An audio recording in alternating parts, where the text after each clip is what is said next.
Light Yagami was the kind of person you didn't notice until he wanted you to. Not loud, not showy, just unsettlingly perfect. Top of his class, clean cut, composed. The kind of son teachers praised and parents pointed to. But what set him apart wasn't his intelligence, it was the silence behind his eyes. A restless stillness, like he was waiting for the world to catch up to him or collapse beneath him. And when the death note landed, it didn't corrupt him. It revealed him. One afternoon, Light stumbles upon a strange black notebook, the death note. Its rules are clear, unsettling, and seemingly ridiculous. Write someone's name in it while picturing their face and they die. At first, it sounds like a joke. But when Light tests it, the results are instant and fatal. Suddenly, this high school genius with the hair of a 2010 Justin Bieber and the ego of an anime YouTuber has godlike power in his hands. And the scariest part, he thinks he deserves it. What follows is less a story and more a moral collapse dressed like a crime thriller.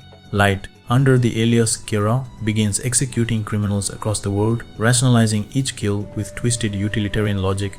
In his mind, he's cleansing the planet, creating a perfect world without evil. But in reality, he's appointing himself judge, jury, and executioner. Naturally, the world doesn't let that go unchecked. Enter L, a world-class detective so brilliant and unorthodox that even the FBI and Interpol take cues from him. With no access to supernatural tools, L starts to close in on Kira using pure logic, deduction, and guts. From the moment Light kills a man named Lionel Tailor on Live TV, thinking he was silencing his biggest threat, he unknowingly steps into the arena with someone just as obsessive, just as calculating, but crucially not bored. This act gives L everything he needs: proof Kira is real, proof he's in Japan, and proof he can be baited. Light later admits this was a mistake driven by emotion, his ego flaring up at the idea of someone challenging his authority. That single kill turns the whole situation from a god-complex fantasy into an intellectual war. From here, Death Note becomes less about good versus evil and more about who can lie better, hide longer, and manipulate the battlefield of information. It's a chess match with human lives at stake. Whether it's L tailing Light with secret cameras, or Light maneuvering to have his memory erased just to clear suspicion, every move is layered with deception. Later, L dies, but that's not the end. His successors, Near and Mellow, pick up the case and push Light further than ever before. And throughout it all, one question lingers: who was actually the smartest? Was it Light for his long run and meticulous planning? Was it L for sniffing him out so early and getting so close? Was it Near who ultimately exposes him? Or Mellow who played the wild card role that forced Light to slip up? And then there's Ryuga, the Shinigami who dropped the Death Note in the first place. Was he playing a bigger game the whole time? Did he manipulate both Light and the Shinigami King for his own entertainment? Given that Ryuga ends the story right where he started, with the notebook in his hands and Light dead on the ground, maybe he was the smartest of them all. But instead of just throwing opinions around, I want to go deeper. I want to objectively break down who outsmarted who, how many times, and in what way. No vague "was cooler" takes, just raw analysis. In this video, we'll go through the first half of Death Note, focusing on the deadly cat and mouse battle between Light and L moment by moment. Then, I'll give you my conclusion on who I believe truly earned the title of the smartest mind in the series. So, let's start from the beginning, where a single black notebook fell from the sky and a bored genius decided to become a god. Things really start heating up when the scales begin to tip in Light's favor. After L's initial deduction puts him on the board, Light finds himself in unfamiliar territory, on the defensive. And for someone with an ego as sharp as his intellect, that's unacceptable. He needs a counterattack, not just to stay ahead, but to regain control of the narrative. So, he flips the script. First, Light lets L discover a crucial detail, that Kira is most likely a student. This isn't an accident. Light deliberately leaves breadcrumbs, knowing that this piece of information serves two purposes. 1. It draws L closer. 2. It raises suspicion around the Japanese police task force, because the knowledge Kira is using could only have come from inside. It's brilliant psychological warfare. If everything goes to plan, L will be forced into a corner. Either he'll need to reveal himself to the task force to earn their trust back, or they'll turn against him, thinking he's manipulating them or withholding information. Either way, Light wins. And that's exactly what happens. Distrust brews within the task force. L is forced to unmask himself in front of the investigation team, an incredibly rare move for someone who thrives in secrecy. In L's own words, this was a victory for Light. The score is now 1-1, but Light isn't done. Now aware that the FBI is trailing him, Light makes his next move. With subtlety and ruthless precision, he crafts a series of meaningless note cards, complete gibberish, and ensures they fall into L's hands. While L obsesses over these clues, Light executes one of the most chilling sequences in Death Note as the mass murder of every FBI agent stationed in Japan. The trap is layered. Light not only eliminates key surveillance forces backing L, but he also sows further chaos. His actions force the FBI to admit they were spying on Japanese police officers, putting L under even more pressure from within the very system he's trying to operate. L, meanwhile, is left holding a pile of useless cards. He suspects it might be a diversion, but only after the damage is done. And even then, he flips back and forth on whether they are actually meaningless. In one of the few moments of emotional exposure in the entire series, L visibly sweats, caught off guard, embarrassed, and frustrated by how cleanly Light played the situation. This isn't just a tactical win for Light, it's a complete mental checkmate.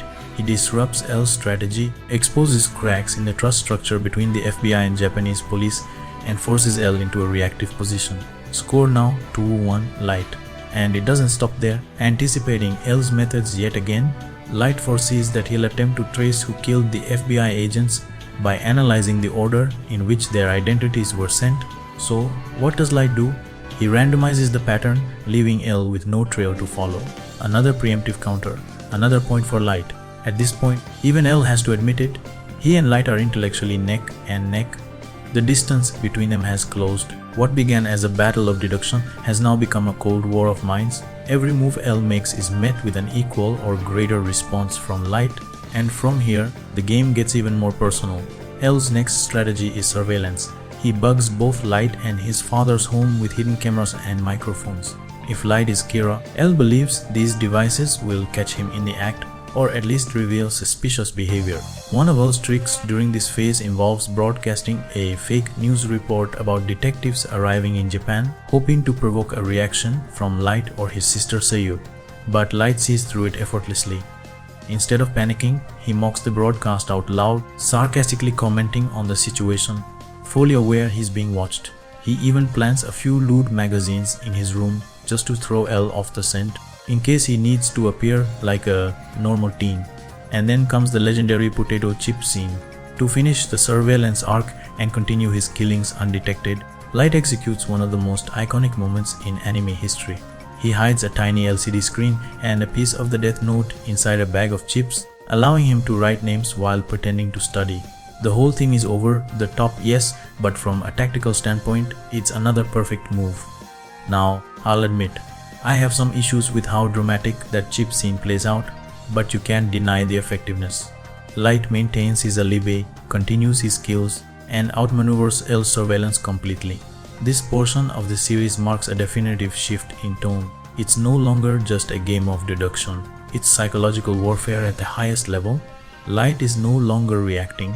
He's asserting control, steering the investigation like a puppeteer hiding in plain sight. From here, the battle only escalates, but for now, Light has racked up a serious lead. The question remains, can L close the gap, or has he already lost more ground than he realizes? Let's be real for a second, the potato chip scene is legendary for all the right and wrong reasons. At first glance, it looks absolutely ridiculous. The dramatic music, the over-the-top animation, Light Yagami screaming internally about taking a chip and eating it. It's become a meme for good reason, but beneath the melodrama is one of the most technically impressive, underrated sequences of manipulation and multitasking in the entire series. Think about it, Light is under 24,007 surveillance. His room is crawling with hidden cameras and microphones, all thanks to L's paranoia. He knows he's being watched. He knows any weird movement, awkward pause, or break in character could cost him everything.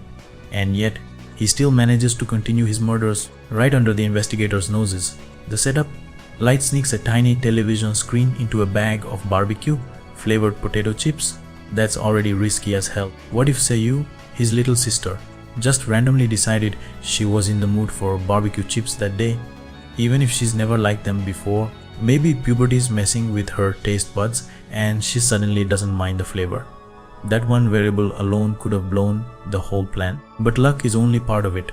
The rest, pure genius. After Ryuga helpfully snitches on the exact positions of the surveillance gear, Light carefully maps out the blind spots. He calculates the angle at which he can peer into the chip bag without drawing suspicion. Then he begins the process of watching a muted TV screen, yes muted, disguised inside greasy foil, while pretending to study for his entrance exams. Now here's the real kicker. He's not just watching, he's reading names, processing faces, memorizing the information, writing it all down on hidden Death Note paper with deliberate, invisible movements. All of this while making sure nothing about his body language or expressions betray even the slightest sign of deception. L, a man whose entire brand is catching people slipping through the tiniest cracks, watches Light very closely, and still nothing. Not a raised eyebrow, not a twitch. Nothing about Light's behavior breaks the illusion. He doesn't just pass, he performs. To the point where even L, the greatest detective on earth, starts to question whether Kira might truly be some kind of divine being. That's how convincing Light's act is. And if you're wondering how much of a W this is for Light, consider this at the end of the whole surveillance arc. The chip bag saw along with the mini TV gets compacted and disposed of without a single trace left behind, clean, silent, unmatched. Now, L does eventually theorize something sketchy might have happened with the potato chips, but only much later, and only because Rem slips up and gives away too much. Even then, it's speculative. By that time, the damage is already done. In this one small arc, Light doesn't just outmaneuver L, he humiliates him. L makes all the moves, the cameras, the bait broadcasts, the behavioral psychology. And Light, he counters all of it without flinching. He plays the straight A student. He plays the loving son. He plays the good boy who studies hard and doesn't even glance at suspicious news, all while stacking body after body behind the scenes. And what's even more absurd, he does all of this without ever needing to go outside, make a single suspicious phone call, or move more than 10 feet from his desk. In terms of sheer mental dexterity, deception, and execution, it's one of the smartest plays in the entire series. At this point, the score is heavily in Light's favor. He's managed to outsmart L multiple times without L having a single meaningful win in return. L, for all his brilliance, is still in the dark, chasing shadows. Meanwhile, Light's not just surviving, he's thriving. And it's because of this massive gap in performance that L is finally forced to escalate. Light's too far ahead, the standard surveillance tactics haven't worked. It's time for L to get closer, much closer. At a certain point, both L and Light come to a quiet understanding. If either of them wants to win, they'll eventually have to get closer. A purely anonymous game can only go so far. To truly expose each other, they need proximity, eyes, interaction, a way to read one another beyond digital breadcrumbs and second-hand reports. So, in true Death Note fashion, this getting closer doesn't happen through casual means. It happens at the most elite level possible university entrance exams. AO, despite being one of the most brilliant minds on earth, actually attends and passes the college entrance exam alongside Light. Now, it's worth noting something funny and maybe a little ridiculous. L's deductive reasoning, as shown in multiple scenes, is supposedly sharper when he sits in his signature squatting posture. During the exam, of course, he's forced to sit like a normal human being. So technically, you could argue L was nerfed. Whether that's just a running gag or an actual quirk of his mental process is up for debate, but it's there in the lore, and this timing matters. Many of Light's early wins came when L wasn't in his prime position, literally. It adds a little footnote to those early victories. Light may have bested L while L was slightly off his game. Or maybe that's just another layer of L's eccentric persona. Hard to say. The series enjoys keeping that ambiguity alive. Now, after the exam, L pulls one of the boldest moves of the entire show. In front of Light, without ceremony, without drama, he straight up says it. No tricks, no aliases, no distance. He introduces himself using the name Hideki Ryuga, a famous Japanese pop star and actor. Why that name? It's bait and it's brilliant. If Light tries to kill L using that name and imagines the celebrity he's seen on TV with his sister Sayu, he risks accidentally killing the real Hideki Ryuga. That would confirm two things: one, that Light is Kira, and two, that Light believed L's alias was legitimate. proving L's suspicions. And even if this L turns out to be a decoy and gets killed, the real L would know exactly who did it. Either way, Light's options are paralyzed. Even Light acknowledges the cleverness here. L's play forces Light to freeze. He can't kill, he can't even try. The threat is too obvious. And so the score shifts again. Another point for L. Following this reveal, the two agreed to something absurdly symbolic, a tennis match. On the surface, it seems meaningless. But in the world of Death Note, where every movement is analyzed, every phrase decoded, and every blink weighed for hidden meaning, this tennis match becomes a psychological warfare. Both of them are thinking the same thing. Does this match matter? Is he trying to signal something? Is he trying to read my strategy through my body language? Should I win? Should I lose? Should I act casual?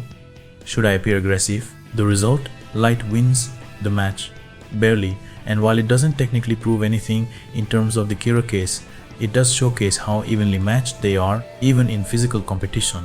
It's worth mentioning that both L and Light are supposedly rusty when it comes to tennis, but Light still edges out the win. If you want to get technical, this could imply a higher level of bodily kinesthetic intelligence on Light's part, his ability to control his body under pressure. But for the sake of this breakdown, we're not including athletic intelligence as a category. This is a battle of minds, not muscle. Still, the tennis match highlights something essential from this point forward. Everything becomes a move on the board. Every word, gesture, or hesitation is potentially a trap or a tell, and both L and Light know it. Their relationship now is face-to-face tense and constantly shifting. It's no longer about who can outsmart from the shadows. It's about who can pretend better, who can lie with a smile, who can bluff without blinking. It's chess, poker, theater, and war, all wrapped into one high-stakes academic rivalry, and the game has only just begun. After the tennis match, where mind games were served harder than the ball itself, L invites Light out for a drink, but this isn't a friendly hangout. It's another trap disguised as civility. While they sit across from each other, L casually gives Light a simple deductive test, a stack of note cards. One of them, he claims, contains something Light wrote. But it's a bluff, a trap meant to gauge Light's reaction. L wants to see if Light gets agitated, slips up, or betrays some kind of emotional response. But Light doesn't fall for it. He recognizes the move instantly. After all, these note cards are a callback to his earlier ploy where he planted meaningless clues to mislead L. L is trying to reverse the play, see if Light can be baited into overreacting to his own trick. But Light keeps his composure.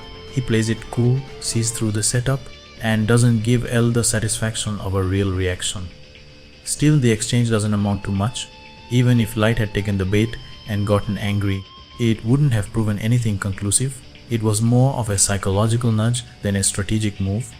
However, the tension pushes the story into its next phase. L, now increasingly suspicious but lacking hard evidence, invites Light to join the Kira investigation task force. The genius here? No more bugging his room, no more tailing him in secret. Instead, L wants to watch him up close, daily, directly in plain sight. But Light isn't intimidated. In fact, this shift works in his favor. By joining the task force, Light not only gains access to privileged information, but he also confirms L's true identity through his father's position. With that intel secured, it's more of a stalemate than a victory. Neither side walks away having won, but the stakes have now risen dramatically. And then things take a turn. A second Death Note appears, a second Kira emerges, and with her arrival, Death Note changes. For a lot of viewers, this marks the moment the story shifts away from tightly wound mental duels and becomes more about power, strategy, and manipulation. Enter Misa Amane. She's the new Kira, a devoted, gothic idol with a disturbingly cheerful obsession with light. More importantly, she possesses the Shinigami eyes, a terrifying power that lets her see any person's name and lifespan just by looking at their face. On paper, this is a massive upgrade for Team Light. Now he has a second Death Note, a partner, and access to information even L can't begin to comprehend. Because, let's remember, L still doesn't even know the Death Note exists. He's playing poker while the other side is using cheat codes. But there's a catch, Misa. She's reckless, emotional, and not nearly as analytical. She doesn't second guess every detail or mentally simulate outcomes 5 layers deep like Light or L. She's more instinctive than methodical, and that makes her a liability. It's like you've been playing a high-level stealth game, perfecting every movement, analyzing every decision, only to suddenly be handed an escort mission.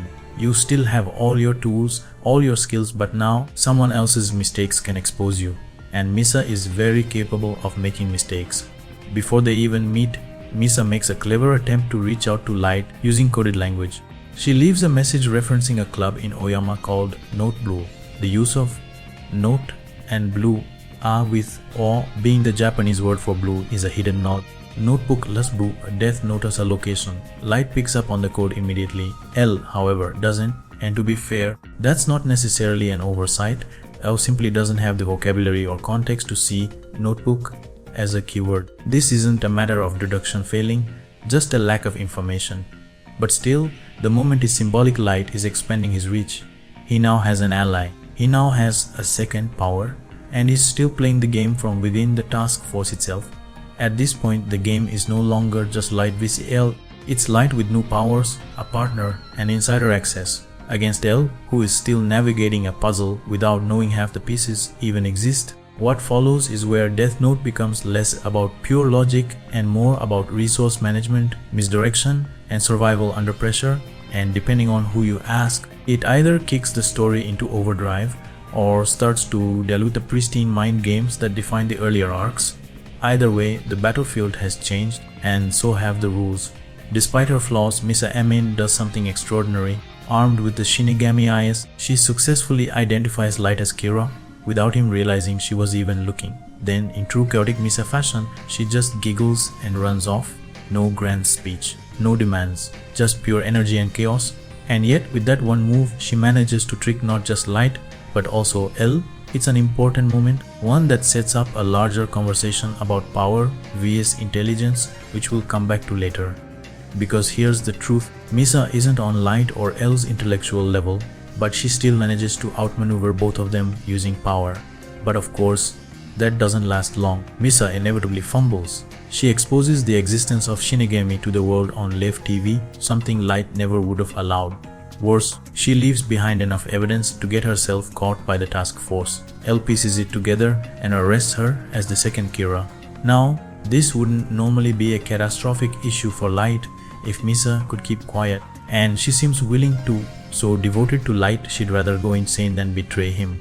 But there's a wild card, Rem, her Shinigami. Rem tells Light point blank, come up with a plan to save Misa or die. Suddenly, Light is on a deadline, his life depending on his ability to manipulate L more convincingly than ever before. To be fair, this mess isn't entirely Misa's fault. The tapes and notes she used to contact the world as the second Kira, Light helped orchestrate them. But he made a crucial mistake, one he makes a lot throughout the series. He assumes others will act with the same strategic precision as him. Light thinks 3 moves ahead. Misa? Not so much. Now he's trapped in a race against time. He needs to get Misa released without exposing himself. He needs to convince L she's innocent. He needs to protect his own identity while under L's increasing some suspicion. And all of this with no access to the Death Note and no Shinigami powers. Meanwhile, L is on fire. He's piecing things together fast. He links Misa's obsession with Light, her backstory, including the fact that Kyra killed her parents' murderer, and even uses tiny psychological tales, like the idea that Light is too proud to carry around a cutesy phone just for his girlfriend. At this point, L is preparing to name Light as the prime suspect. The trap is closing, so Light does what he does best, he acts. He voluntarily agrees to be imprisoned alongside Misa, knowing full well that L won't find anything. Then, he executes one of his most intricate psychological strategies in the series. He fakes ignorance. He lets go of the Death Note. He erases his memories of ever being Kira. And suddenly, he believes he's innocent, genuinely. That conviction makes his acting perfect. He no longer has to fake emotion. He simply becomes a different person.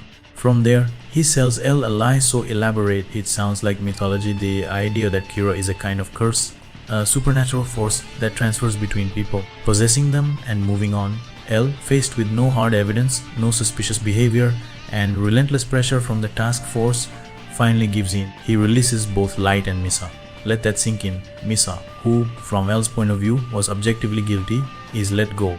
Light, who has been his main suspect for half the show, is now free. That is a massive win, and it's worth repeating. Light only had to do this because Rem forced him into it. Normally, he never put himself in that much danger, but he adapts and still comes out on top. Even near, L's successor later comments that the only reason L might have released them was because of pressure from the task force. But that doesn't tell the whole story. L himself is seen monologuing afterward. Confused, disoriented, and for the first time defeated. He openly admits that he doesn't know what else he could have done. His confidence is shaken, his deductive edge dulled. This is one of the few times in Death Note where L feels truly human, vulnerable, tired, and possibly depressed, and that in itself, another win for Light. Even if L still suspects Light, suspects that he was Kira and lost his powers, he has no way to prove it. Light, with his memories gone, plays the perfect ally. He starts working with the task force sincerely. He helps them investigate the new Kira that Rem created per Light's original request. He becomes a good guy on paper while still holding all the cards in the long game. And here's the key: Light hasn't even begun his final comeback. This is just the reset, the calm before he reclaims the Death Note and restarts the slaughter. But even in this powerless state, he managed to pull one of the greatest acting feats in anime history. L may still be watching, but for now, he's doing it with doubt in his eyes.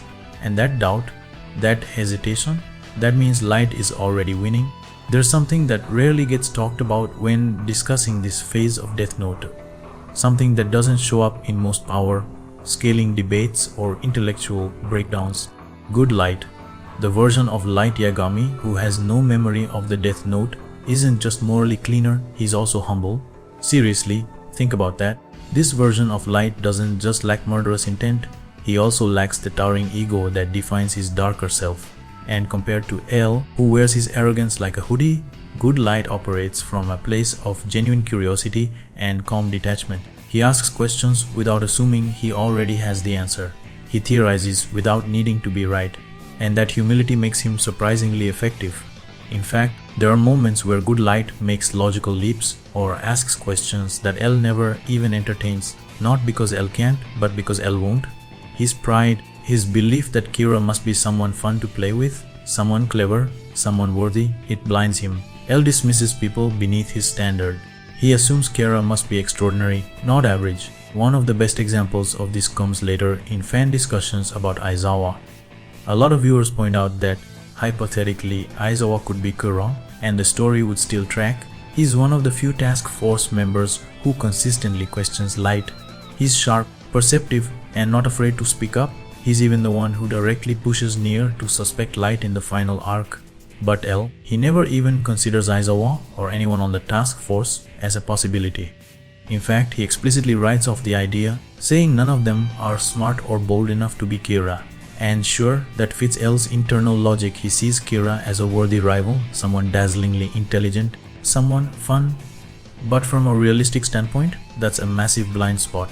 Imagine being hunted by L, you've killed half the planet, you've manipulated global forces, but all you have to do to stay safe is act dumb. That's it. That's the plan.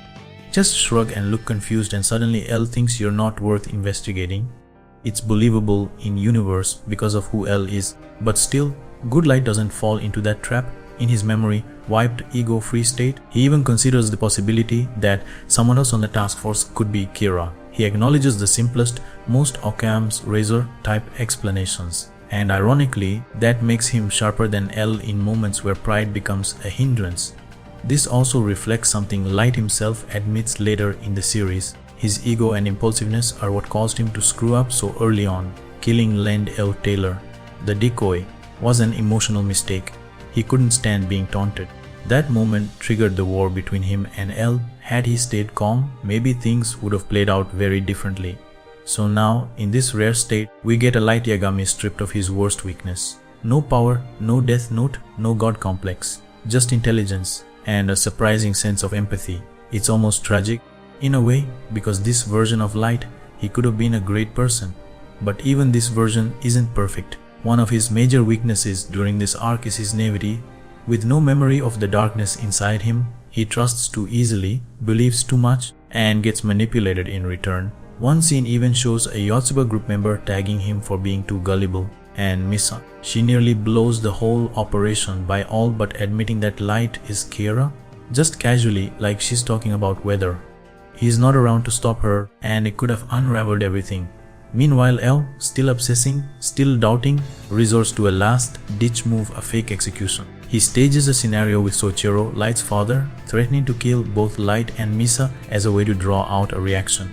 And it works. Light panics, sincerely, because in that moment he believes he's innocent. He believes he's just a guy falsely accused. And it convinces L, at least temporarily, that Light might not be guilty. But it also plants seeds of doubt in L's mind about himself. He starts to spiral, begins wondering, was I manipulated? Did I force myself into believing Light was Kira just because I wanted it to be true? He starts questioning his own obsession. The possibility that he projected everything onto Light begins to haunt him. And just for fun, let's take that thought experiment further. Imagine if Aizawa actually was Kira.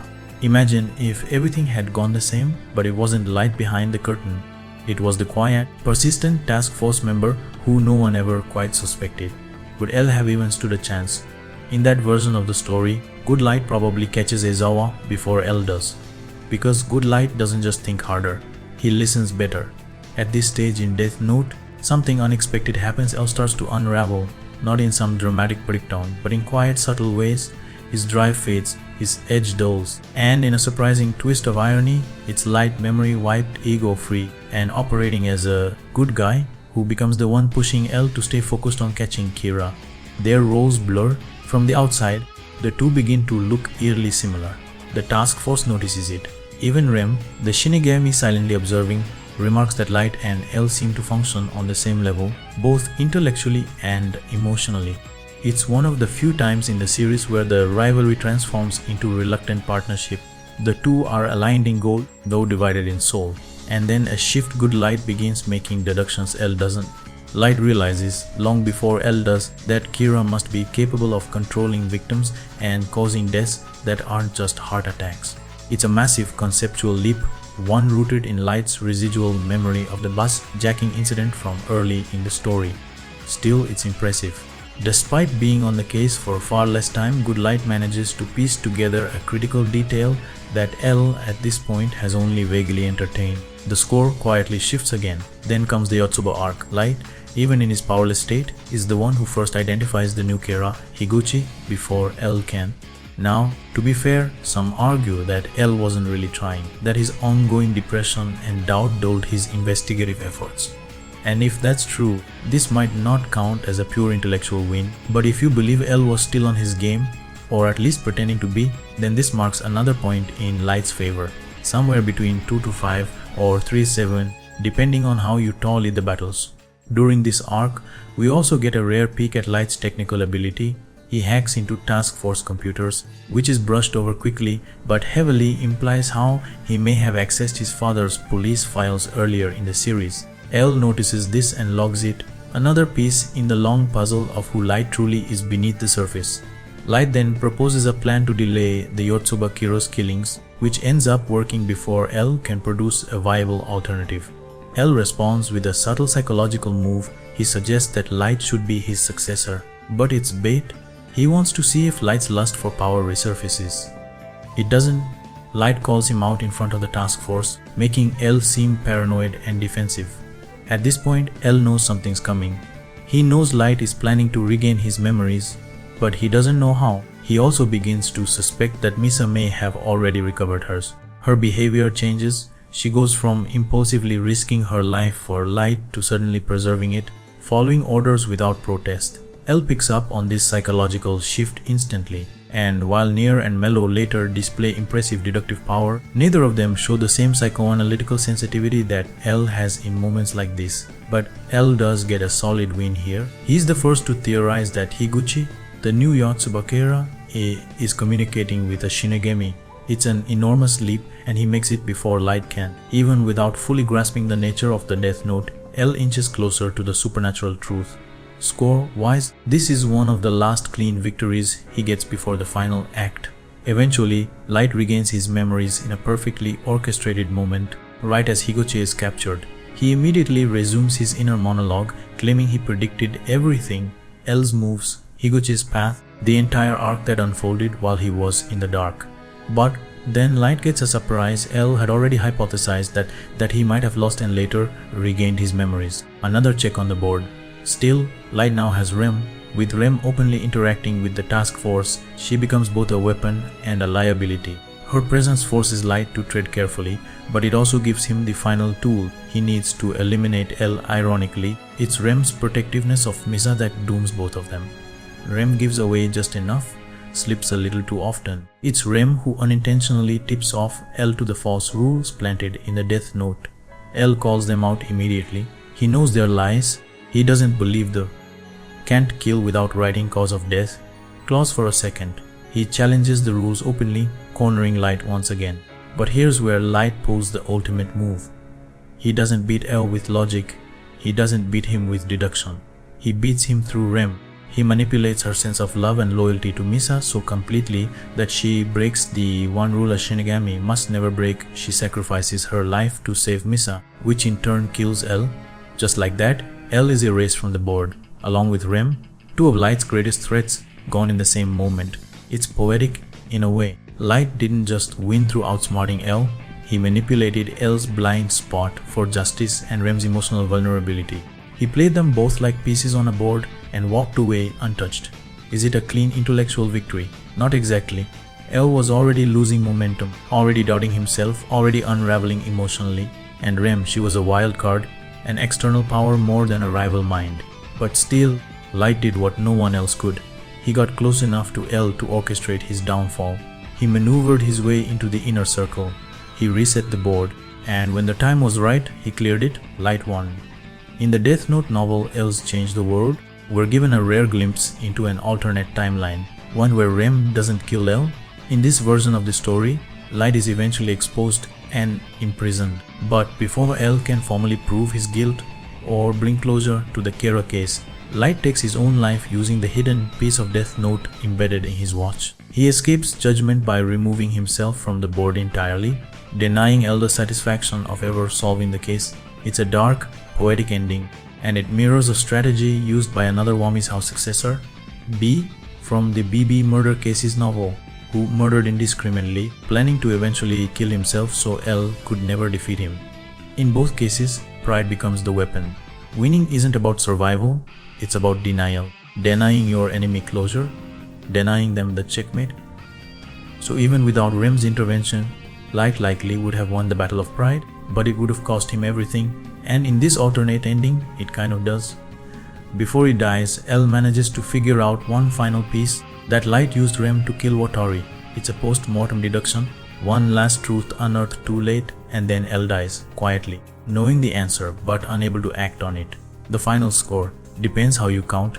If you're measuring direct deductions and counter deductions, strategies played, traps laid, and counters made, the battle ends in a near perfect tie, somewhere between 9 to 9 depending on what you count as a clean win. If you're more conservative, it's closer to 3 to 5 or 3 to 7 in Light's favor, considering how many of L's strategies were stalled, subverted, or turned against him. So yes, Light wins, but is the scoreboard the real answer here? Not exactly, because what comes after L's death introduces something the early part of the series never fully accounted for: comparison. Light is no longer just competing against one mind, he's now measured against the minds of Nier and Mello, L's successors. Both Nier and Mello are different. Mello is impulsive, aggressive, dangerous. Nier is cold, analytical, and persistent. Together, they put more pressure on Light than even L did, especially Nier, who ultimately outmaneuvers Light in the final battle. But even so, Light doesn't see them as equals. He never truly fears Nier the way he feared L. In fact, Light openly mocks Nier's intellect, claiming he would have won if Teru Mikami hadn't deviated from the plan. And Light's probably right. Nier later admits that if Mikami hadn't exposed the real Death Note early, the task force would have lost. Light would have won. He was one step from godhood, and he lost because he trusted someone else to think like him. Once again, the same flaw, assuming others will move as precisely as he does. Now, some fans push an alternate theory that Nier manipulated Mikami into slipping up, possibly through the Death Note itself. But this doesn't hold up. You can't manipulate someone with Shinigami eyes using the Death Note. It's a basic, hard-coded rule. So no, Mikami's mistake wasn't Nier's move. It was Light's oversight. So even if Nier wins the war, Light's prediction about his intelligence checks out. Nier's win is conditional. It wasn't a flawless mental victory. It came from circumstance, not outplaying. But here's where things really shift.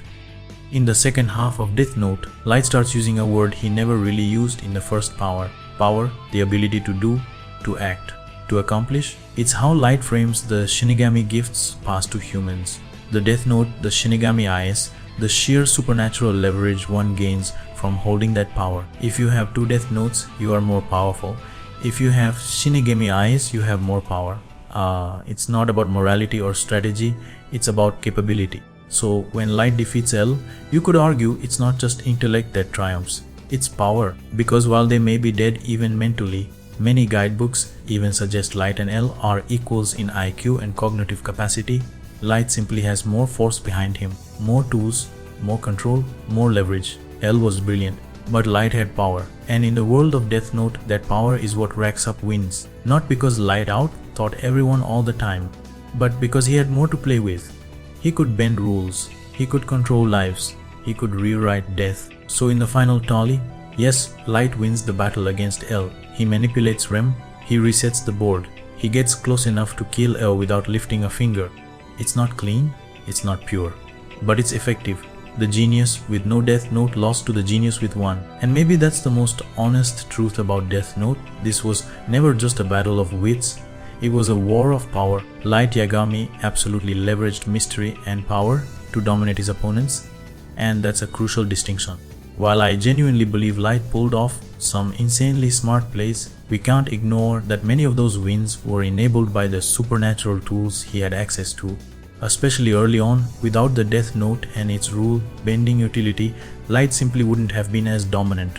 Power amplifies intelligence, and Light had both. Before we wrap up, I want to leave you with 2 final points to think about, and I'd love to hear your take in the comments. First, according to the Death Note guidebooks, Nier is considered to have reasoning and composure that either match or slightly surpass L's. He's more level-headed, more detached, but L supposedly retains the edge because of his superior initiative, unpredictability, and sheer autonomy. He moves decisively and independently, even when uncertain. His raw deduction and IQ are said to be nearly identical to Nier's, if not slightly above in practical application. So if L is better than Nier, based on a broader skill set, what does that say about Light? Light isn't just L's equal in deduction and intelligence. He arguably surpasses L in several other areas: emotional control, acting ability, manipulation, social finesse, physical awareness, and the ability to strategize on the fly without relying on eccentric habits like a specific sitting pose or sugar overload. The only real downside? His haircut, and maybe his arrogance. So why wouldn't Light be considered superior overall? Now here's where things get tricky. When asked directly who's the smartest character in Death Note, writer Sugumi Oba said L because the plot says so. Sounds definitive until you realize it might have been a joke. Why? Because L isn't just a character, he's a role. Over the course of the series, that role is passed around. First it's the original L, then Light becomes L during his time on the task force, and eventually Nier inherits the title. So when Oba says L is the smartest, he could literally mean any of them. The title itself becomes fluid, more symbolic than factual. Maybe the real answer lies in when we're asking. L might have been the smartest at the beginning. After the time skip, you could argue that Light evolved and became the most dangerous intellect in the room, and by the final act, Nier, methodical and patient, outlasts them all. Point is, intelligence in Death Note isn't static, it shifts, it adapts, and it often loses to power, timing, or human error. And that's pretty much everything I wanted to cover in this breakdown. If you stuck around this long, thank you. Seriously. Don't forget to like, sub, and share if you're into this kind of content. And until next time, peace.